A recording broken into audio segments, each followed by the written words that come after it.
In the bustling streets of Chicago, Illinois, among the towering skyscrapers and the hum of the city, lived Jordan Hayes, a young man of 27 with dreams bigger than the skyline. He grew up in the South Side, in a neighborhood where opportunities were rare, and success stories even rarer. His mother, a single parent working double shifts at a diner, always reminded him, "Dreams don't pay the bills, Jordan. But hard work does." Jordan had always believed in both. He was an ambitious soul, determined to carve a life far different from the one around him. Every morning, he jogged past the cold gray streets before dawn, headphones in, running to the rhythm of his own determination. Running was more than exercise, it was a meditation, a symbol that he was moving forward, no matter how slow. After college, Jordan struggled to find a stable job. He had studied business management, hoping to break into corporate America, but every interview seemed like a dead end. Companies wanted experience he didn't have, and internships were either unpaid or too competitive. He worked temp jobs, delivering packages, waiting tables, even cleaning offices late into the night, always keeping his dream in the back of his mind. One rainy Thursday, while delivering packages in downtown Chicago, Jordan noticed a poster for a startup pitch competition, Innovate Chicago, Entrepreneurs Wanted. The prize was $50,000 and mentorship from top investors. Something ignited inside him.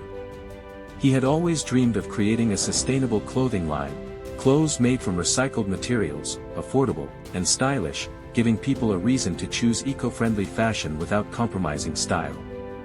But doubts whispered constantly, "Who would buy this? You've never run a business. You'll fail." Yet that evening, staring at the rain-streaked windows of his small apartment, he made a decision. Fear had been his companion for years, but it would no longer dictate his life. He began researching, learning about business plans, marketing strategies, and sustainable materials. He reached out to local suppliers, asked for advice from anyone who would listen, and worked nights designing sample pieces on his old sewing machine. Weeks turned into months. Jordan faced countless setbacks. His first batch of clothes came out uneven, the colors faded, the stitching weak. Investors laughed at his initial presentation. Friends questioned his obsession.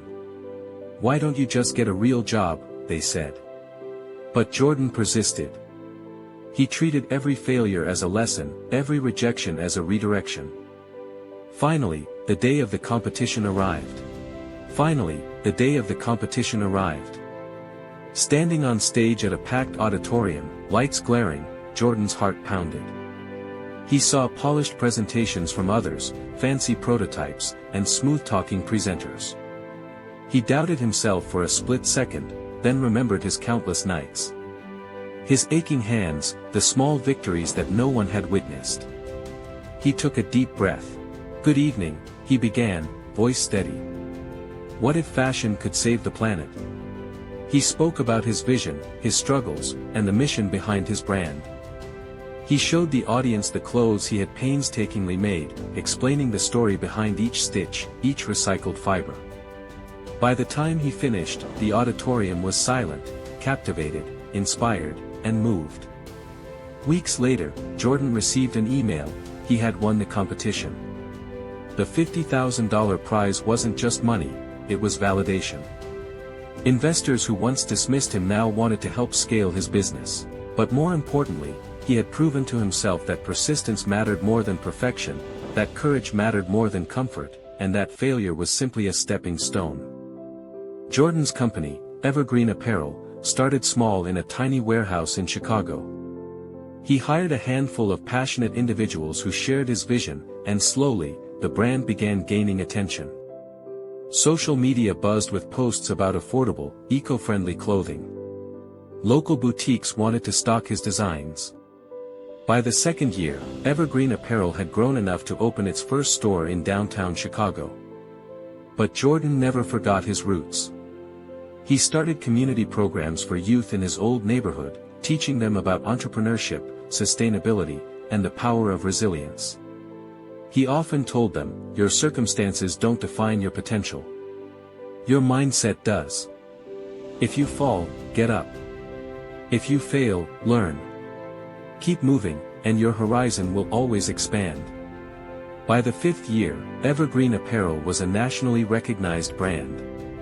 Jordan traveled across the U.S., speaking at universities, conferences, and corporate events. People admired not just his business acumen but his story, the story of a young man who refused to surrender to circumstance, who transformed doubt into determination, and who built a legacy from nothing.